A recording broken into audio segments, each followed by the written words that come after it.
Welcome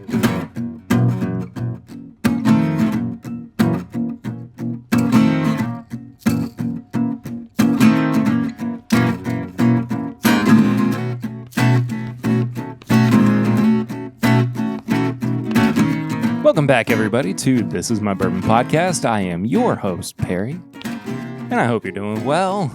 Thank you so much for being back here with me. I've got Rick and Ricky Johnson from 15 Stars on here in just a little bit. It's episode 401. Holy moly. We crossed that threshold.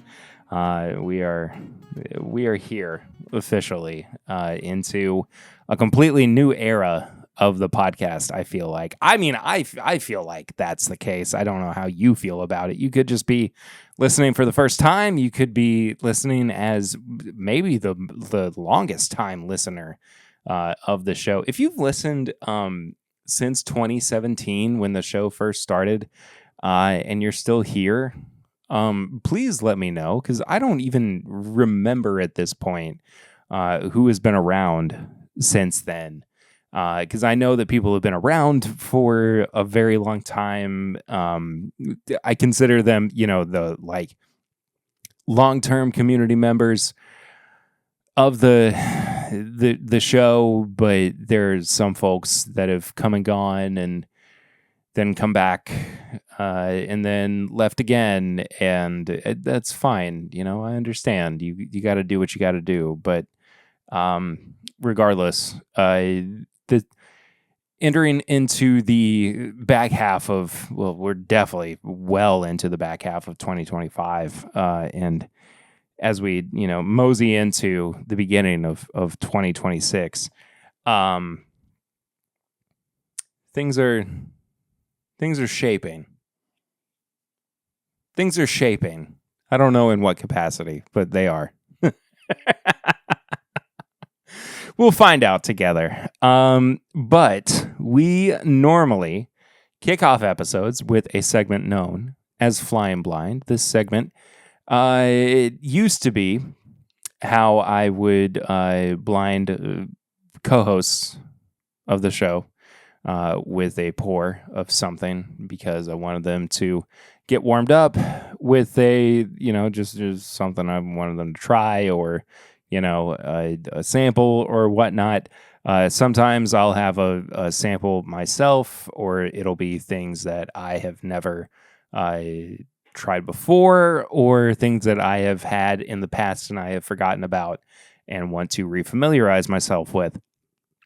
What has happened tonight, though, is that I was going through a box that I didn't even realize was in my office, which...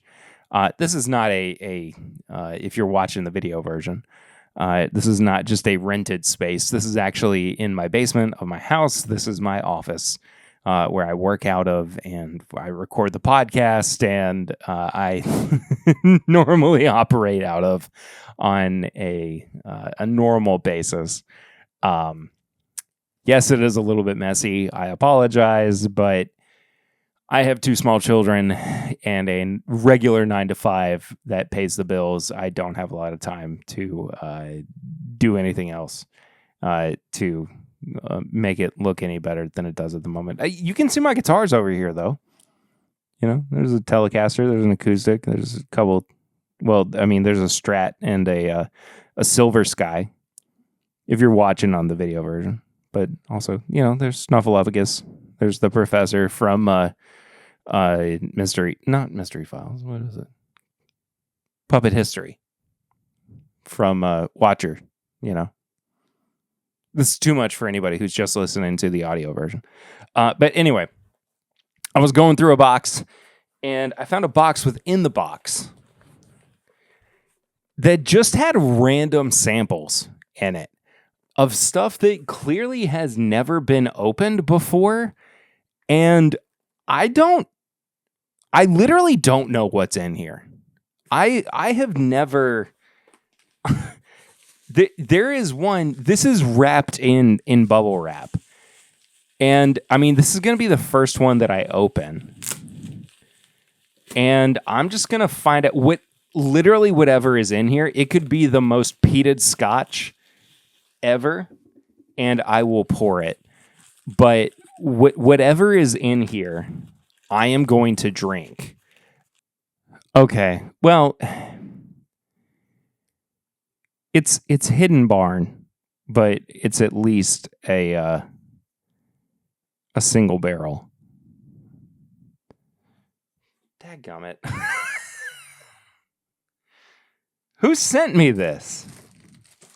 Okay, there's another one that's wrapped in the exact same manner. It's in this like brown paper. And I just don't know. I will do both of these.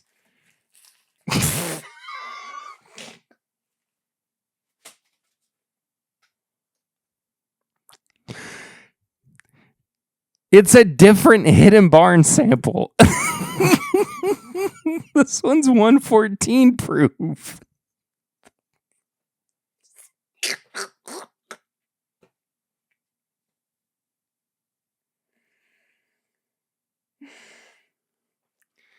The first one was 109. This one's 114. I mean, come on, dog.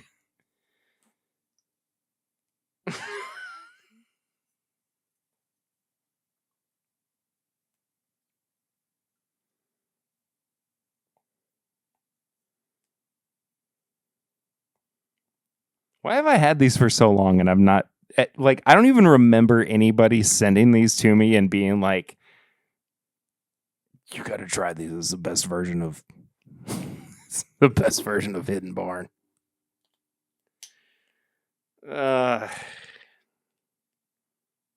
Let's start with this 109 proof sample. And yes, we are going to do both of these one by one. No, we're not. I changed my mind.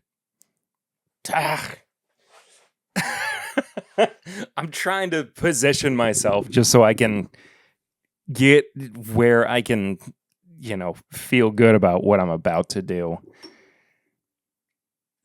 I don't know if there's anything I can do that's going to make me feel and I'm sorry. I'm sorry. I have not had amazing experiences with Hidden Barn in the past. But right hand, the 114. Left hand, the 109. Here we go. The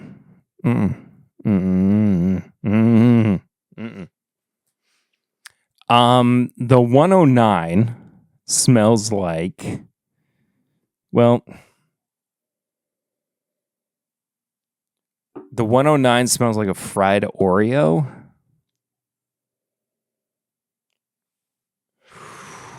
The 114 smells like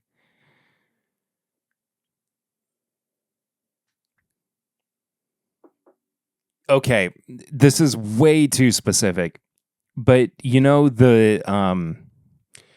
the Pillsbury cookies that you get around the holidays. Of course, we're like in spooky season. So we get the Halloween cookies right now. So you probably have some of those, but you can also get them during like Christmas. They probably have. Oh no, they have like Thanksgiving. They might have Easter too. I don't even know. But those like soft baked cookies, it smells like that, except there's a bit of like chemicaliness in it and definitely burnt. Oh, that's bad. Okay, let's try the 109 first.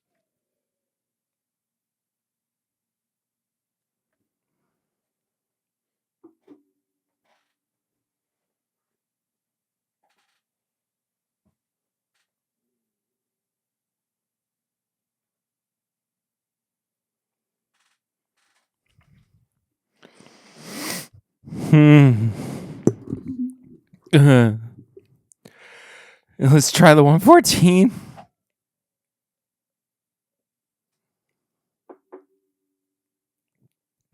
Hey, what else is in here? Um,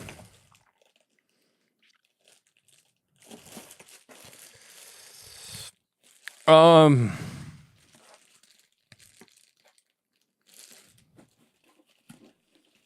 come on. Nope.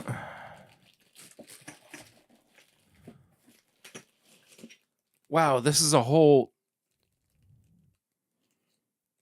blind.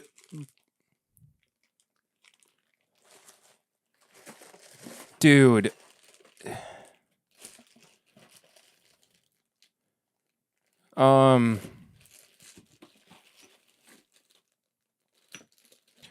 Okay, here we go.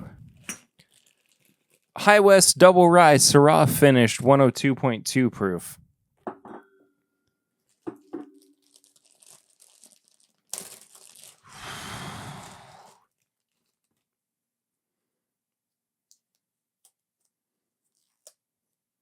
I think this came from Patrick Starkey and his wife, Heather. If I'm not mistaken, because it's got the label that they used to use, but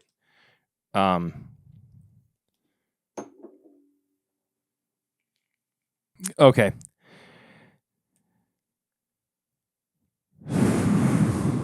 Color's kind of nice.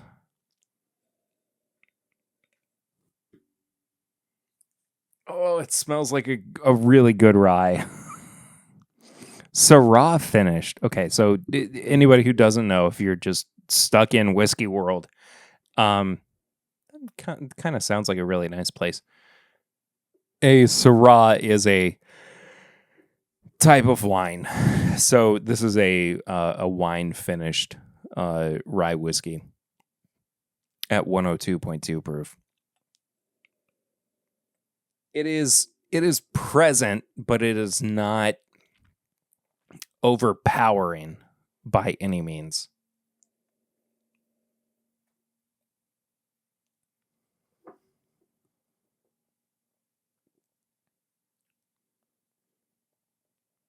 Okay.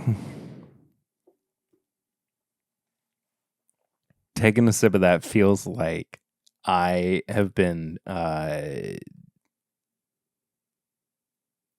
I've been parched in the desert for 40 days and I'm finally getting water for the first time in way too long. I mean, that is even a finished rye, I mean, which is not my first choice, but is definitely way more welcome than way more welcome than either of the two Hidden Barn picks that I just had. I mean, these are from who knows how long ago. I don't. Oh, I know. I think I know who picked these. I'm not gonna cut it out. I'm sorry. I wasn't. I did all this blind. I wasn't ready for it. Sorry.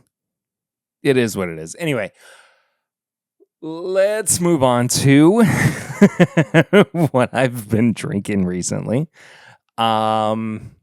Which has not been particularly crazy.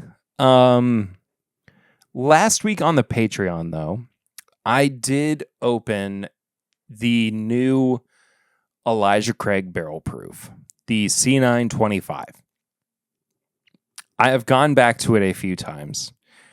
It is the lowest age statement of any Elijah Craig Barrel Proof ever. If you do remember, within the past couple of years, they did say that they were going to drop the 12-year age statement, but say that it was always going to be age stated.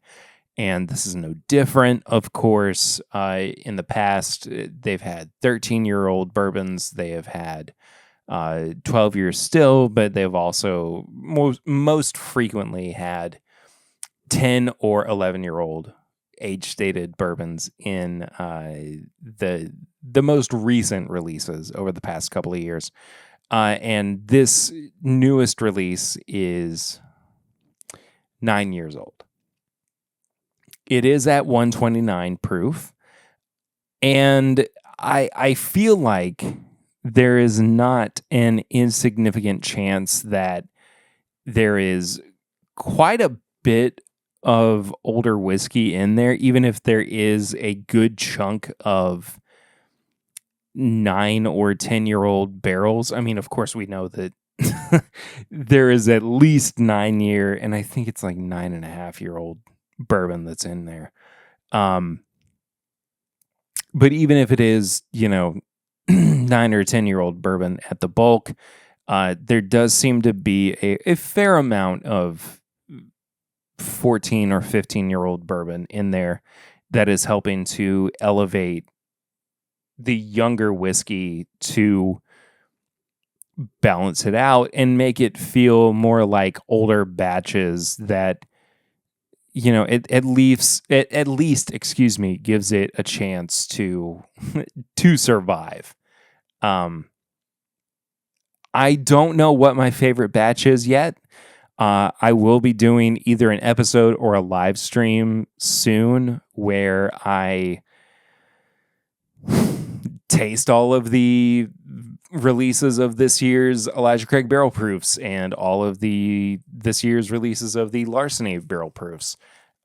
So if you want to watch the live streams, you can head to youtube.com/This Is My Bourbon Podcast or twitch.tv/MyBourbonPod. Either way, though, and I mean, if it's an episode, you can just hang here, of course. But regardless, I kind of turned around on that Elijah Craig barrel proof on multiple tastings, and I was pretty surprised by it. I'm not gonna lie. And I also the other day, well, I guess that was just yesterday as of recording, I went to a surprise party for my wife's grandmother's 90th birthday, and I just got Bullet bourbon, just the regular 90 proof, like the non-age stated. I don't know if they are using their own distillate at this point or if they are still sourcing from anywhere, but I don't even... I mean, it was solid enough to where I had a couple pours, but it's one of those, like, I wouldn't be upset if somebody brought it out necessarily, but I also am not ever going, I need to go to Liquor Barn or Total Wine or, for those up north, Benny's or whatever, and grab a bottle of it to, satisfy the empty space on my bar. Regardless, though, I mean, it was nice. It was a nice change of pace for me, and I have been enjoying the 10-year age stated release fairly recently, because I think it's a pretty good bourbon. I mean, could be worse, I picked up another bottle of the Jefferson's Cask Strength the other day from Liquor Barn because it was there, and I mean, why the heck not? It's a really, really good value, and it's turned into one of my more appreciated bourbons, especially in the limited release category. If you go back and listen to my interview with Trey on the second part of the Bourbon and Beyond episodes this year, which was just a couple weeks ago, He said that it's very likely that they will continue to do cast strength releases for Jefferson's, and apparently they're doing an age-stated 8-year-old bourbon now. But that's according to filings with the TTB. But I mean, that could or could not happen. Who's to say? We'll find out before too long, I suppose. But all that being said, though, it's been a good couple of weeks of pours. So, all right, folks, we're welcoming back Rick and Ricky Johnson from 15 Stars, talking about First West, their new line of bourbons from 15 Stars, the affordable edition of 15 Stars products. Guys, it is good to see you all. How have you been? Been doing great. Yeah, good. Glad to be back. Good to see you. Good.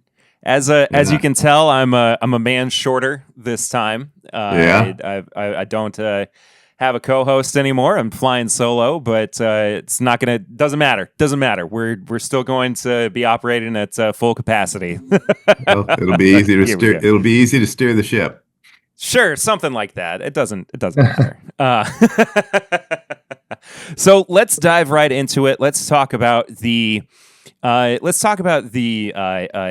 birth of the First West line, because First West was a product name that you all had for a while. But what was really the impetus that you all brought about that kind of gave you the idea to turn this into something that wasn't just another 15 Stars product, I guess?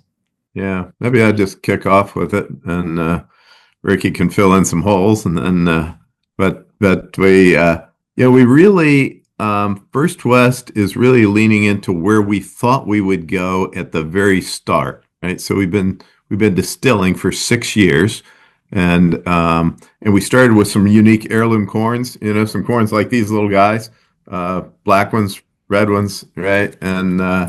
And so it takes a while in bourbon, right? This doesn't happen overnight.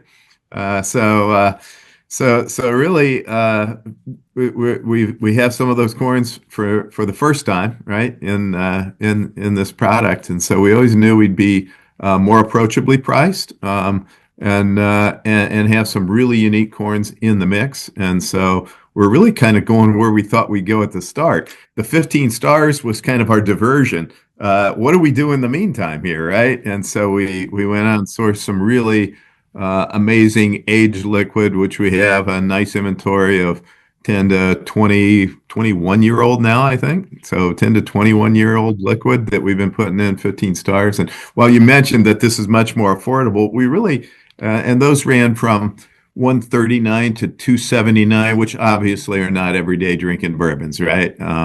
But compared with what we call our reference set, which, are those bottles that sell on the secondary market for, really big prices, we really think that in a lot of ways we offered those at a pretty good value, against what we compare against when you get into those 15, 18, 20-year-old, whiskeys. So, but yeah, this is a new venture. We've been in out in the market just weeks, and so excited to see a lot more acceptance, getting in that price range between $59 and $79, so $59, $69, $79 for each of the three products, and while still not a low price bourbon, right, but very approachable. It's kind of how we call it. It certainly is in that range where other, if you're looking for something special in craft, that's kind of right in there. So excited to be in it. So Ricky, what would you add?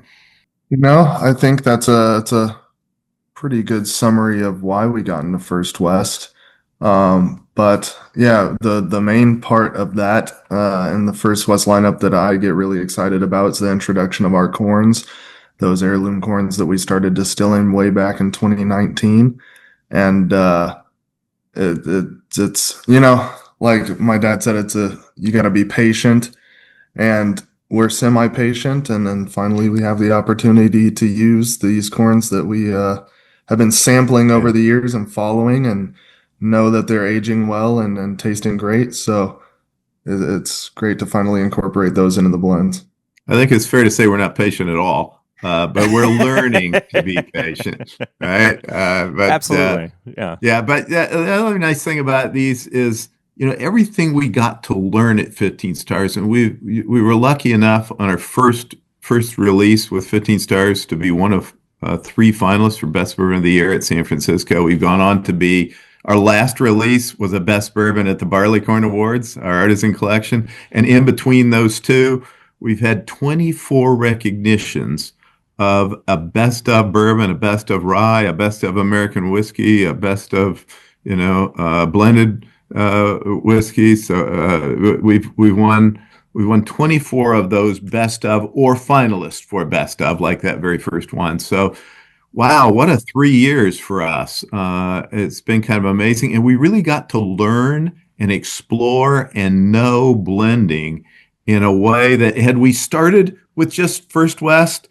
it probably would have been the wrong place to start. So we were starting in a place where we really explored for one thing, and that's how do we get the very best flavor in that blend and bottle. And the thing that's really benefited us to come out with First West now is that we had that experience where we weren't trying to compress the price point, right? We were saying, hey, whatever it costs, it's going to cost, right? And so we can think about nothing but making the very best whiskey that we can possibly put in that bottle.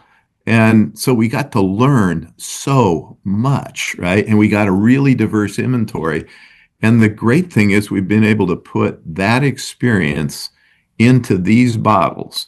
And what we really say is the only thing that we don't put in these bottles for the cost is double-digit whiskey, right? So there's no double-digit aged whiskey in these 3. But what we've got in its place that gives us a new and special tool to blend to those, to get some really cool flavors, are those heirloom corns. And so that's really cool, as those, and we've got more of those kind of coming down the pike. This is the first one, but we've got a whole raft of really cool stuff and made of those heirloom corns that we want to continue to use to blend to maximize flavor that we can put in a bottle. So it's worked out. You know how life is. It's really it's a lot of thinking and mostly luck. And we've been lucky to have gotten in the 15 Stars thing first, and then bring in 15 Stars First West second. So maybe patience pays. I'd say so. And I mean, giving yourselves the chance to, learn what you can do with blending with somebody else's product, gives you the opportunity to be patient enough to, eventually, once the time comes to learn to blend with your own. Once you get there, all bets are off. I mean, you're kind of, you're giving yourself carte blanche to do the best possible, do the best you possibly can with your own distillate. But when that ball is in your court, ostensibly, I mean, do you feel any kind of different pressure? I mean, because that is, your own distillate. That's your own barreled whiskey that you've now got to show off to people. I don't think so. And kind of the way we view it is it's another tool that we use in our blending. And so for us, having more tools to have available for different flavor profiles to bring these blends can only be an addition to what we do. And, like I said, we've been tracking these corns over their whole lifetime, and they've aged really well. We're really liking the flavors of them. So we're confident in their flavor, their ability to blend, and what we're doing with them. So it's not been too much pressure. We're just happy to have them available more so. Yeah. Yeah. And I don't think of it as pressure really, but what I do think we feel, and, again, talk about luck, right? I mean, it was luck that we decided when we made our first release, it was going to be just a 15-year-old, right? Because we thought 15 Stars and 15-year-old, that ought to, why wouldn't we do that, right? And then we blended the 14 and a 15 together, and we said, damn, that's better. And it's better than either of them were on their own. And so we thought, so we threw away the 15-year-old labels, right? And we won that ability on a very first release to have said, okay, we're not going to go forward with something that's not the very best we could do. And it actually, we were a finalist for Best Bourbon, which I thought was crazy when Ricky told me we were. I said, that's bullshit. There's no way, it's impossible. But really what that did was set a course for us to say, not pressure necessarily, but it gave us the confidence to say, hey, if we just spend time with this and we take our time and we don't rush it, and we do say no to something that isn't as good as we know we might be able to do. That first win was a lucky thing for us because it set us along that track that really our own distillate or not our own doesn't matter. Everything we put together, what we have in the back of our head is never put anything out, right, that we don't think has something unique and special about it and that we don't love. And so that's trailed through our own distillate. There's a little bit of pressure. And like I said, I don't call it pressure, but we've made a compact that says, if we don't love it, we're not putting in the bottle, and we're not really bowing to the market pressure. We're not going to do something because everybody else does it. We're lucky enough we don't have we don't owe money to anybody, right? So we're not, we don't have anything pushing us to do anything but put great whiskey. I would say rather than pressure, it's just a high set of standards that we've placed on ourselves. Exactly. Yeah. Because like to me, when I say the word pressure, it's more of like an intrinsic feeling of like, we've already gone through, so many iterations of 15 stars, and we've produced these products that people have, maybe an attachment to, or we've been able to attain these standards or attain these levels of recognition.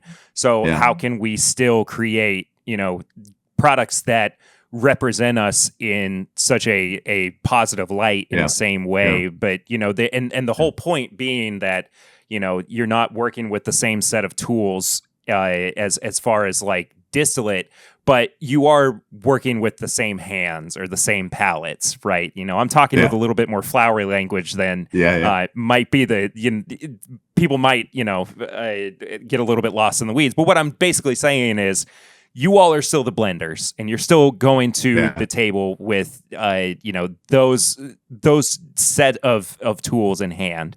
But it's just different distillate that you're working with, and it's your own, at this point, or at least for a couple of the products. But honestly, if we didn't like it, what we did, we'd say, of course, we're not going to use it. Yeah. And you've always said that too. Yeah. It does help to have two of us, because every once in a while, I get ready to say, hey, that's pretty good. And then Ricky go, or he'd do the same. And I say, I think we can wear it. So it really does. It even helps to have two of us, because if you get ready to say, that's pretty good. Well, wait a minute. Pretty good. No. It's got to be really good. Yeah. I still think about when we first chatted, you all doing the kitchen table blending. We still do it. I was about to say how much kitchen table blending went on with these three First West products. It was a lot. Typically we have one product come out at a time, and these three all released together, so they were all getting blended around the same time. So at a few months before the release, there was quite a bit of kitchen table blending going on.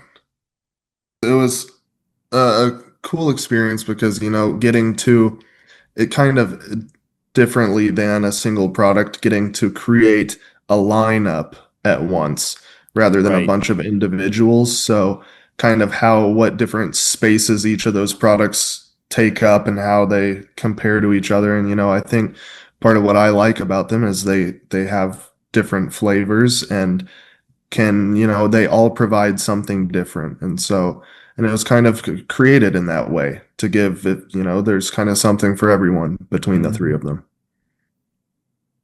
Yeah. I want to touch on too what you all have coined as flavor proofing, of course. And of course, this is a massive tool that you all use in crafting your products. And for those who don't know, it's basically the way that you all get your products to what you define as like the best proof that it can be and still maintain the best level of quality, right? Yeah. And I'm just curious with these new this new line, what was the flavor proofing process like, and was there anything different that happened with it in this case? It's a different process every time. Fair. Minorly, but no, I wouldn't say it really went any differently. It's all through trial. The idea behind it is you're trying a bunch of different blends at a bunch of different proof points so that you can find that proof point that really complements the blend you end up going with. And so for each of these, go through the process with each of the 3 First West products. And interestingly, they are all hanging around the same spot where the small batch 102, toasted 98, extra aged 100. So within 4 proof of each other, but that really it wasn't designed that way. It turned out that way. And the proof points they ended up at were what I think are a nice blend of enough proof to create roundness of flavor and fullness, but not so much proof that it distracts you from the flavors that they have. So, yeah, it was I would say, standard process, but you're always discovering something as you go through it. One of the cool little anecdotes, and Ricky and I've got what we call the same flavor memory, right? Which not often two people have. Drank all these of all these barrels we've distilled or sourced, right? And then all the other products on the market. But you learn mostly through, those individual things we distilled and sourced because we know exactly what they are. We know exactly how they're made, and we can play with them. But in the proofing of the toasted oak at the 98, Ricky kind of we're down to our final set, and so there's an A and a B blend, and he laid them out at 4 different proofs, 4 proof point apart, and he had picked his favorite, and then I was working that day from the office, and so I popped home, and he was gone, and he said, so it's all laying there, so I got it all out, and went through it separately, and we do it together sometimes and separately sometimes. Right. And so I called him up and said, okay, I got mine, and he said, okay, well, what is it? And I said, well, it's blend A, but I think it's somewhere between 96 and 100 proof, and we didn't have 98. We had a 96 and 100, and so I think it's in between there. And he said, that's interesting. That's exactly what I wrote down. So I mean, it doesn't always work that way. Occasionally we argue a little bit, we push, but I mean that's pretty crazy. Yeah, that's quite out of impressive. 8 samples, 2 different blends, and we both choose the same blend at the same proof point that wasn't even an option. Yeah. That's what it ended up going as. I mean, it shows that you all work really well together too. At the very least, sure. you and the proof and the blending. The other thing we really try and focus on a bunch in everything we do is that mouth feel, and that comes and blending affects it, and proofing affects it, right? You don't want to dilute it out, right? There's a spot where it's just too light, right? It just absolutely it loses something. But then on the alcohol on the high alcohol side too, you get where flavor is getting covered up a little bit by super high alcohol, and then filtering also has an effect, right? Is that it doesn't say non-chill filtered on these, but obviously they're non-chill filtered. But beyond that, we take the very lightest filtration. There's still a lot of filtration options that are non-chill filtered, right? And so we don't want a piece of a barrel to be, in a bottle. We're not trying to do that, but but we actually do put the lightest filtration on it that we possibly can, because that gives that richer mouthfeel, that thickness, that viscosity, that richness that that a great bourbon should have.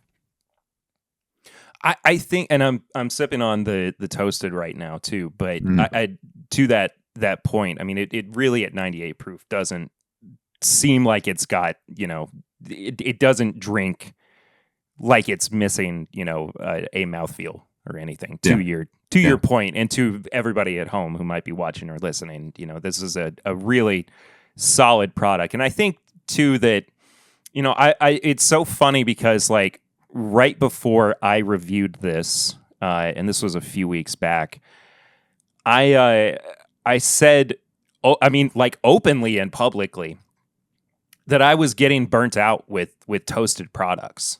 Like it just is kind of a product that, or a finish that has almost run its course, I think, in the bourbon world. And this one kind of brought me back from it a little bit. Like it didn't have that overly like kind of like burnt marshmallow thing that was really evident with a lot of toasted products. So I'm curious just specifically about this.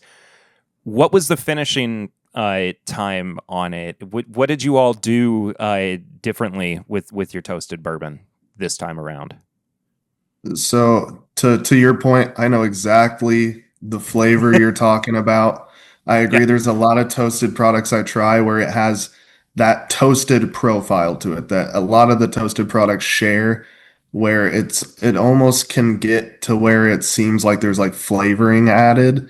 Yeah, but there's like liquid smoke for some reason. Yeah. And so now we and our goal with finishing in all of our finishes, whether it's toasted or the 15 stars products, the triple cask, 3 ports, whatever, is to accent the product rather than create a product that tastes like the finish. We always start with a blend that we would just release on its own. And so if we have something that we like that much, our thought process isn't to absolutely completely alter it and change it and get away from everything good we created. It's to kind of add a little bit to it. And so for that toasted oak, well, given we're blenders, the idea there is we wanted to try some different toast profiles, because you can do a lot of different things with toasted barrels, bring out a lot of different flavors. And so we tested out a few different toasted profiles, chose 2 that we liked after some blending experimentation, and ended up pairing those together. So 40% of the toasted barrels the product is finished in are a more heavy toast oak forward finish. And then 60% is a more sweet forward. So caramel, butterscotch, vanilla forward toasted finish. So a little heavier on that end. And then finished for about 5 weeks, so where a lot of the finishes you hear about are for longer periods of time, those are for used barrels, where a used barrel, having already had some sort of liquid in it for a period of time, has extracted more from that barrel, so the barrel has less to give. But these being new toasted barrels can impart quite a significant amount of flavor in a very short period of time. So there is not much wiggle room to play around with when you're working with a new barrel for a secondary finish, because you can go an extra 3-4 days and it can have gone completely too far, or 3 days short and it's underfinished. And so there's a short window of time that you really have to get right to be able to get the flavors you want. But I think we found a spot that yielded the right amount of finish for the product. I mean, Ricky covered it pretty well. We don't do anything easy, I guess, right? So we didn't just pick one. We went through the barrels over there at ISC and the toast profiles, and we decided, okay, there's two of them that we love. What are we going to do? Well, okay, we say we're blenders, so let's figure it out. Can we find a blend we think's optimal? And Ricky is right, and I think that's maybe what happens with some of those. And the things you're talking about is sometimes it gets over oaky, and it can be two things. One, it might be a bourbon that's, like Ricky said, we love what's the underlying whiskey that we got in there, so we're not trying to cover anything up, and we're not trying to take something young, right? It's 5, 6, and 7-year-old already. We're not trying to take something young and make it taste older. But that toastiness that's in that barrel, we're just trying to get that nice toasty overlay. We really like the whiskeys more than the finishes, kind of what Ricky said, right? We're not trying to overfinish because we really want the whiskeys just to have that nice accent of toast.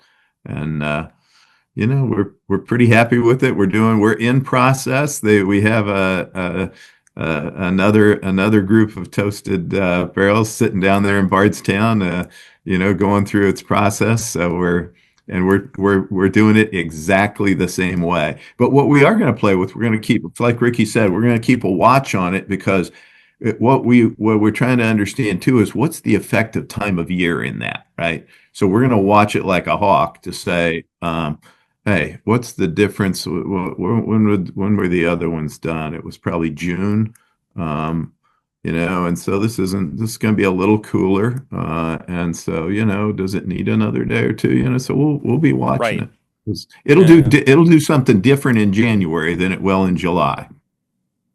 Sure. Oh yeah, Definitely. absolutely. Yeah.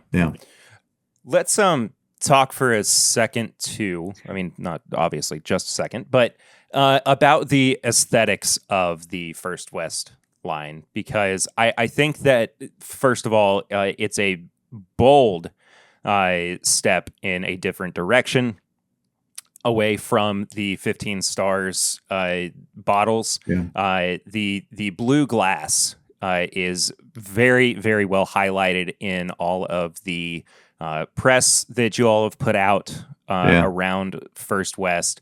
It was inspired, correct me if I'm wrong, by early bourbon bottles that were put out around like some of the earliest products too, right? What inspired some of that? Yeah, the very earliest. Well, with 15 stars, and maybe we ought to talk about the brands. We didn't really do that, but right, 15 stars celebrates Kentucky as the 15th state. Second U.S. flag, 15 stars and 15 stripes, recognizing Kentucky as that state.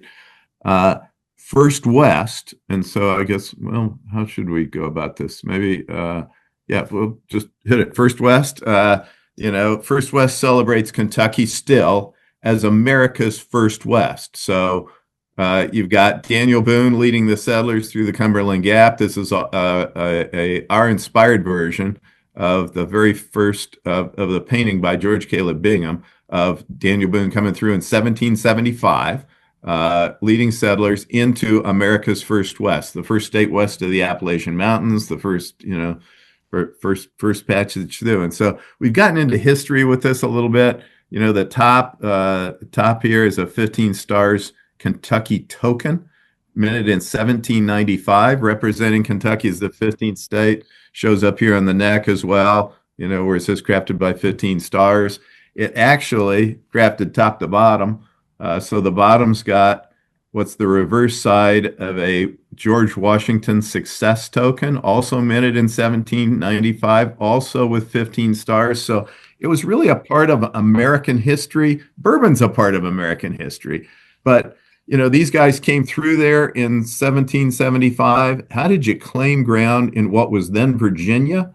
You claimed it by settling the land. And so when you couldn't just get a title to any land, you had to settle it. What'd you have to do to settle it? You had to build a cabin and you had to grow a crop of corn. And so what'd you do with corn on the frontier? Well, distilled it, and so bourbon was born. Bourbon County came along in 1785, and so whiskey from Bourbon County is bourbon, and it's been kind of America's spirit ever since. So great history to celebrate. And so we built a collection of things that are on our website, and it's not on our website yet, but it should be, is some of these bottles that are actually the very first bottles, and this is one, made in Louisville, Kentucky, 1840, Kentucky Glass Works. So this is an authentic 1840s Louisville-made bottle that was also used for whiskey. Those was pre-brand, right? So, but people would put whiskey out of a barrel into these. So there weren't any brands at that time. And so we thought, wow, I mean, that's a pretty cool piece of Kentucky craftsmanship, right? And blowing these bottles, and and there's a few of these actually left, and they're in places like the Metropolitan Museum of Art.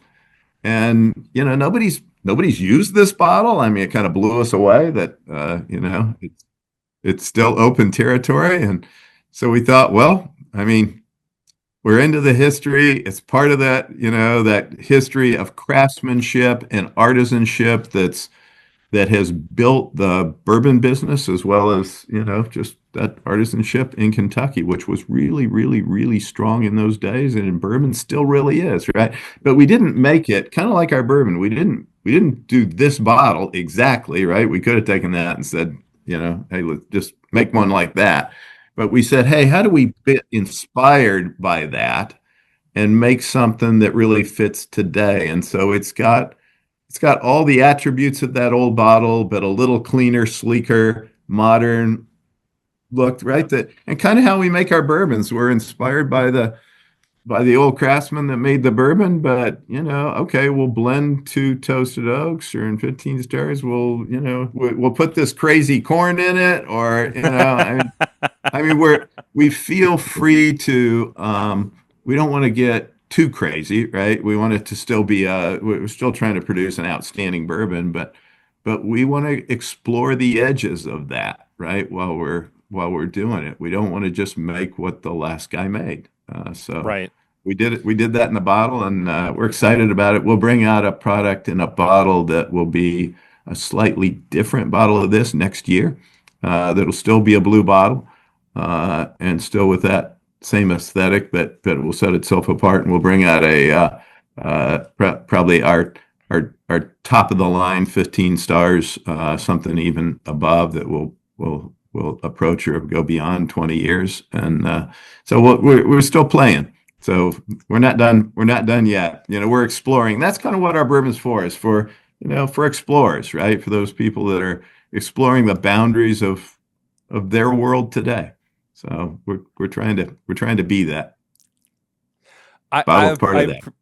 I appreciate that you all just have fun with the brand. I mean, it's something that is a little refreshing, to hear. And every time I've gotten to talk to you all, it gives me hope that not just that bourbon is not dying, because I don't think it is, but there's been so much turmoil in the industry over the past year that it can be easy to get a little bit down about the way that things are going right now.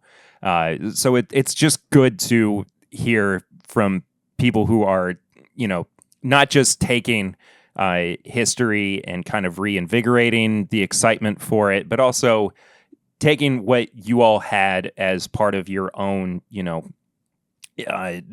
familial history and your own industry that you had built up, and kind of injecting that into the bourbon industry as well. And what excites me about the extra aged, and what really drew me to it as well, was that it seemed like it was the most sister product of 15 stars out of all of the bourbons in this line.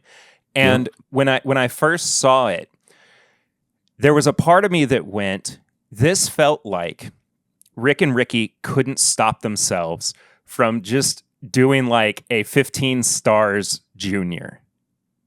Is there any truth to that? And if not, do you understand what I'm saying? It could be seen from a few different lenses, but I'd say there's a little bit of truth in there. That's an interesting way to put it. I like that 15 stars junior because it really is kind of that, the Yeah. height of age statement wise of the First West lineup. And we've had some people say, I thought it was an interesting take, something I'd never noticed, that it follows kind of some of the flavor cues that you can find in some of our 15 stars releases.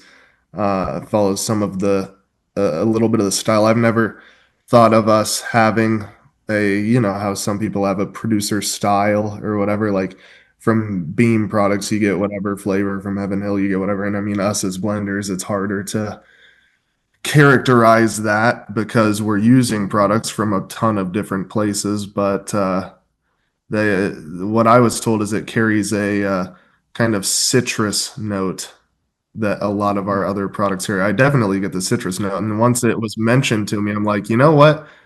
I do get citrus in a lot of our products, and I do really enjoy that note. And so, it's not surprising to me that I might end up sneaking it into a few different ones. But Yeah. yeah, I think you're right in that it shares a lot of similarities with some of the 15 stars products, but Yeah. that's what maybe makes it there's- such a great value in that 15 or First West lineup.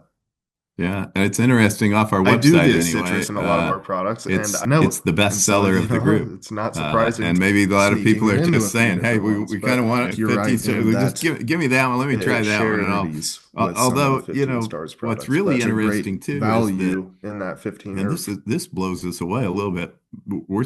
There's so many people again off our website, which is where we can actually track the sales. We know in the markets we've been out there a set of weeks, which I do get citrus in a it'll lot take of our us a while to products, really and I know understand how it's doing Right. out there. But there's a lot of people grabbing all three bottles. Yeah. I think it's an easy thing to do too. They kind of look like they're meant to be sold as a 3-pack Yeah. for one, Yeah. or just to be, gathered all up together and, Make it make a amble your damn way nice up to Christmas gift, wouldn't it? That's an what early, else is there to want? I don't know if I'm going to do a, gift list this year, but hey, that's an Hey. easy one to do. There you It go. could work. It could work. Yeah. I just before I sat down, I grabbed the Timeless Reserve, yeah. the 13 and 15 blend. Yeah.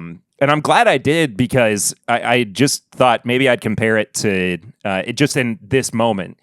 Compare it to the extra aged, and they really do feel like they have your all's thumbprint between the two of them. Yeah. I mean, there is a consistency between the blends in terms of feeling like they A, come from the same people, and B, like you all are actually building a flavor profile. The only difference really is that this gets into the double digits and the other is, sub 10 years old. But even still, I mean, it's not, for lack of, you're still going, the extra mile with what you have. Yeah. And that's not even like, that sounds like a backhanded compliment, and it's really not. It's just saying, y'all are reaching those high marks with, everything that you do.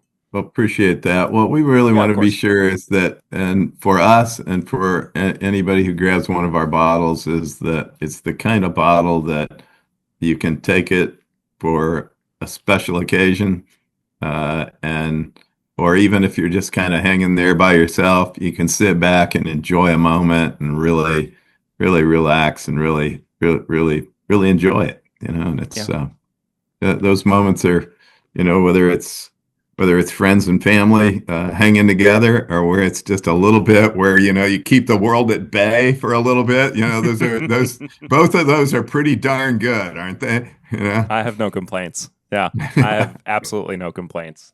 But guys, I'm gonna go ahead and let you go here in just a moment. But I just want to say thank you for sitting down with me for a little bit and talking about the First West line. I highly recommend that people go and check it out. I know I've asked you all this before, but where can people find out more about 15 Stars and First West?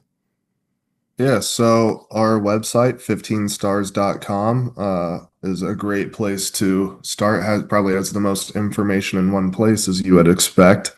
If you're a social media person, our Facebook and Instagram are good places to keep up with what we're doing. And also, we have a newsletter that we send out, and you can sign up for that on our website. I think it's at the bottom of any page, but there's also a newsletter link in the header. And I write the newsletter, so it's Nice. I try to keep it to important things, won't flood your inbox or whatever, but yeah, those are the best places to keep track of what we're doing. There you go. And you can also listen to Yeah. the first interview that I did with Rick and Ricky, and Eric was along for it too, but Yep. he's not here anymore. No, we really I mean, he's appreciate. alive, but he's just not here anymore. Yeah, yeah, exactly. I appreciate the opportunity to join again. Really course. enjoy it, and look forward to sharing some new things down the road. Yeah, I look forward to it as well. Thank you guys as always. Appreciate you. Yeah. Take care. Cheers. Cheers. We are now going to move into a segment of the show known as Barrel Rings that you, as a listener or viewer of the show, can be a part of by calling in and leaving a voicemail or sending a text to 859-428-8253. Once again, that's 859-428-8253 if you're watching the video version of the podcast. It's right here on your screen. It is, if you want to talk about anything, something that's happened on the show, if you have a question about something that I've talked about, or just anything that's been going on, or just a random, just anything, man. Just leave me a voicemail or text me. I don't care. I'm here for you. If you want therapy, if you need something from me, the number is open. The line is open. I am here for you. Please, just know it's my pleasure. Anyway,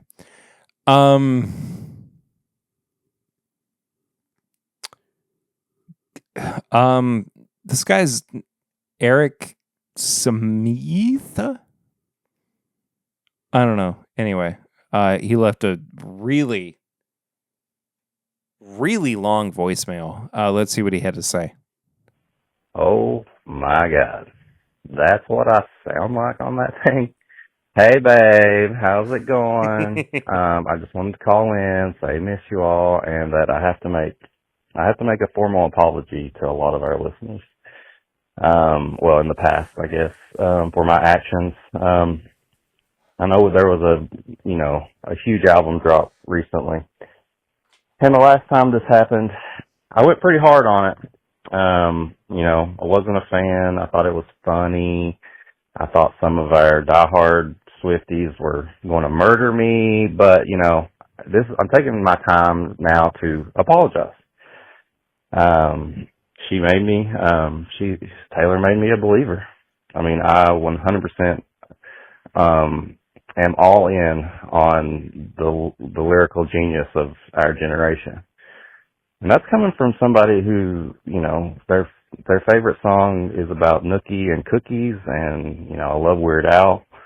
And for me to say that, it's a huge deal. So, I think one of the lyrics I read was like, my man's pee-pee is really big. He plays with balls made of pigs, something. I mean, it's changed me. It's really made me eat my words from a couple of years ago, and I'm getting choked up a little bit because, of how bad I made some of our friends feel for how they felt. So I'm just taking this time to say I'm with you. There's no shame in screaming those lyrics to the top of your lungs in your car, with your grandma, So, I just wanted to say sorry to all those Taylor Swift fans because this I've been changed. I mean, genius, just genius. Also, your 60-day trial of non-commission fees for the use of my voice in jingles is up. So, can't wait to get that check. Love you, sweetie. Why'd you call? Why did... All right, fine.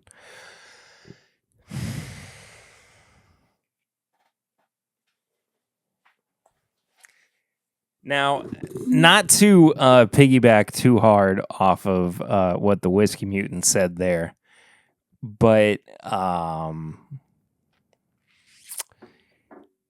this new Taylor Swift album, The Life of a Showgirl, and we're just gonna hop into high proof hot takes real quick here.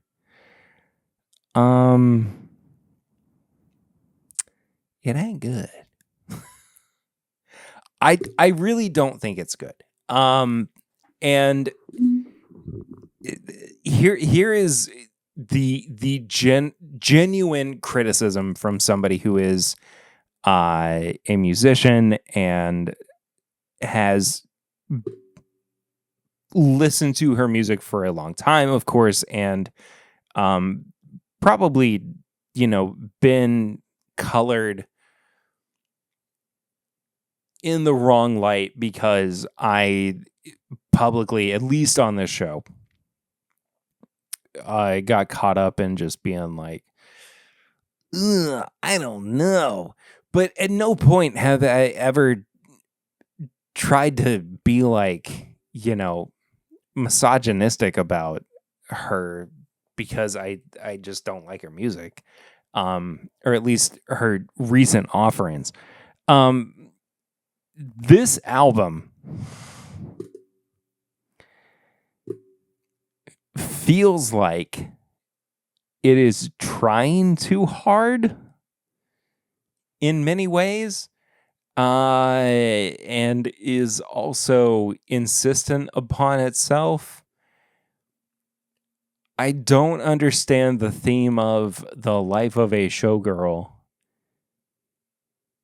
while also not being showgirly or burlesque-y, while still marketing the whole campaign around burlesque and a showgirl as if she were actually performing in Las Vegas. And the most attention that she has gotten from this album has been not controversy, but criticism over some of the lyrics that feel like it is written for people who are going, oh, I can't believe that she said this, or it's crazy that she's swearing now. And on that point of swearing, it's like, I have never felt like when Taylor Swift says a swear word, it is genuine or earned. It's always felt like she's, doing it because she has to, or because she is expected to, or, I heard, was it Caroline Kwan say that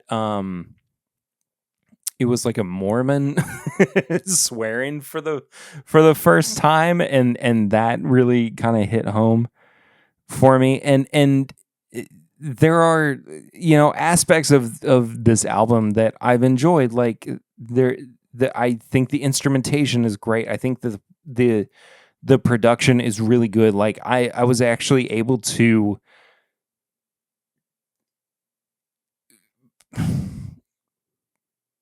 dance along to some of the songs, and that even sounds like I'm being sardonic about it, and I'm not trying to be. I'm just like giving my honest opinion about it.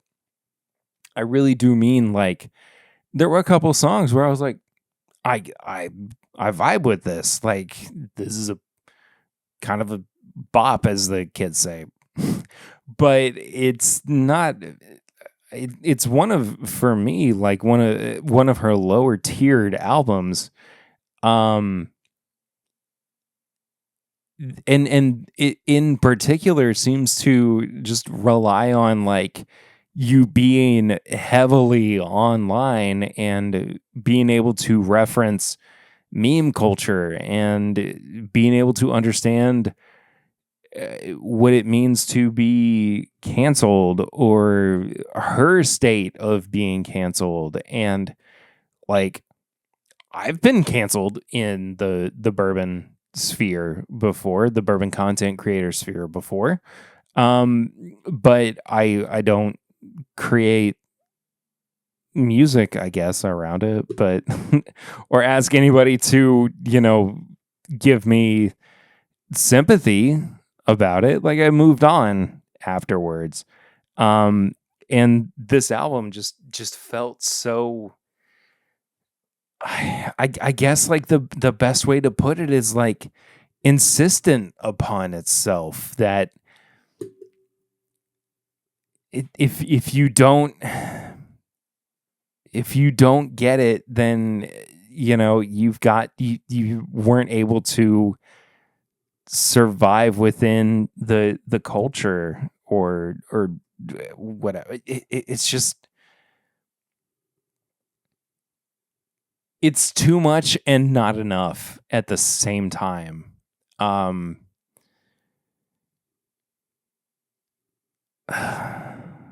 It was a very tough listen. And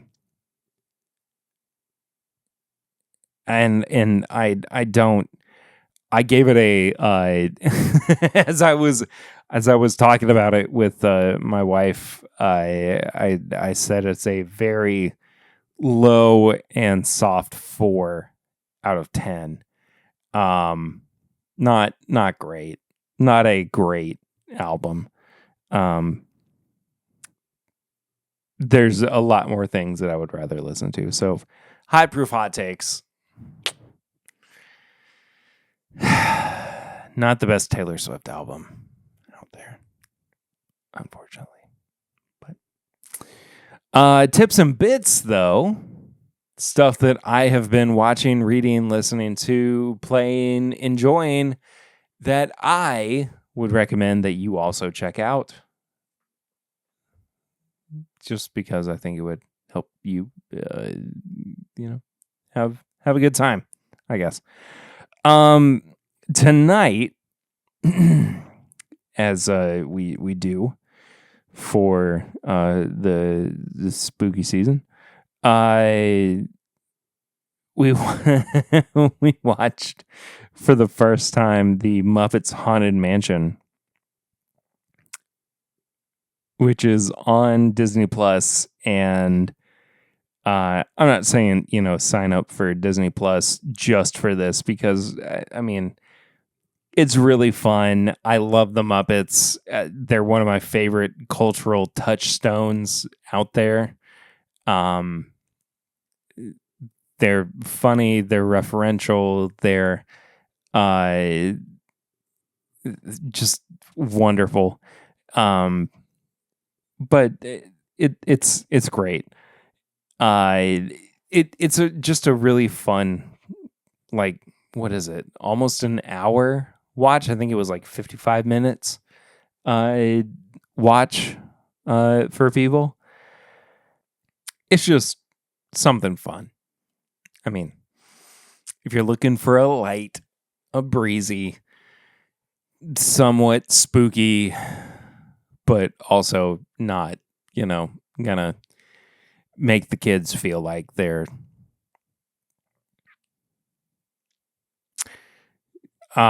too scared, I guess, kind of film, movie, whatever. Muppets Haunted Mansion. It's really a fun watch. And then I have been getting back into reading or listening to books. I just picked back up a book that I had started a while ago, and had not gotten around to finishing, but I actually wound up really, really enjoying towards the back half of it. It started a little bit slow, but this sounds like I'm encouraging you to watch The Office or Parks and Rec. But I really do think that if you are I just recommend it. The book is called Tomorrow and Tomorrow and Tomorrow. It's nerdy, it's sweet, it is insistent, but I do think that and I know that they are making like a movie or something somewhat soon. Maybe a series. I'm not entirely sure, but I think it's a good novel to have in your back pocket. I just started a book that I've been trying to get into, but it back when I first started it, I couldn't grasp it, and I needed the time to wrap my head around it, and it's called The Chestnut Man. I'll talk about it again after I've finished it, but it's been a really interesting and dark read for the spooky season here. But that does it for episode 401 of the podcast. If you want to support the show, head to patreon.com/mybourbonpodcast for as little as $1 a month, but you can get bonus content from the $5 and up tier.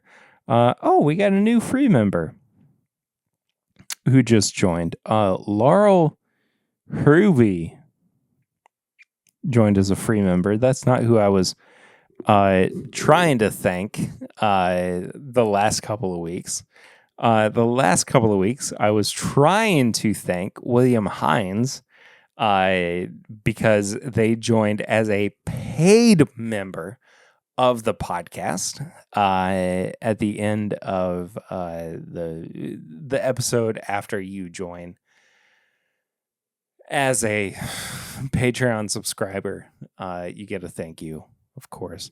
I'm trying to work it out to where I can actually, put your thank yous, whatever I'm trying to say, at the end of episodes. For people from the $5 and up tier as well.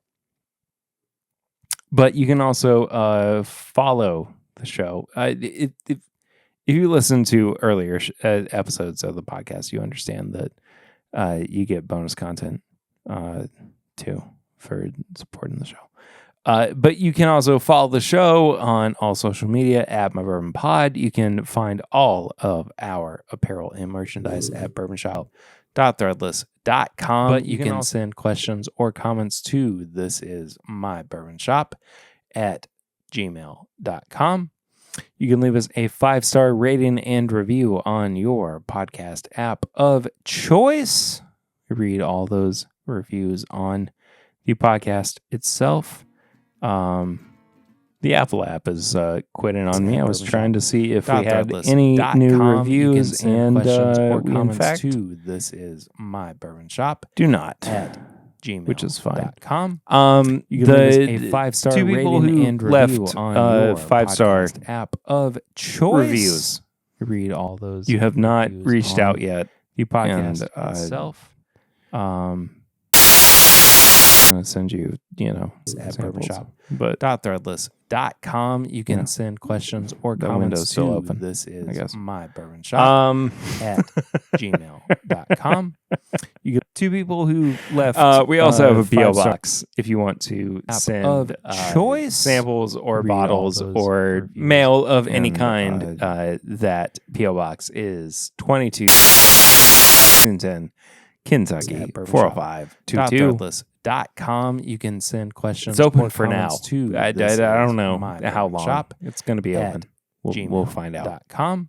You together. get 2 people who left But 5-star I believe that does app it. of I love you all choice. so much. Read all those Thank you for reviews. all of your And, continued support. I will see you next week. I am Perry, at Bourbon and Shop. this is my .com. You can send podcast. questions or comments to I don't know. I don't know. this is my bourbon How long it's going? bourbon shop at to be open. We'll going to be open. we'll Gmail. find out. .com. You get Together.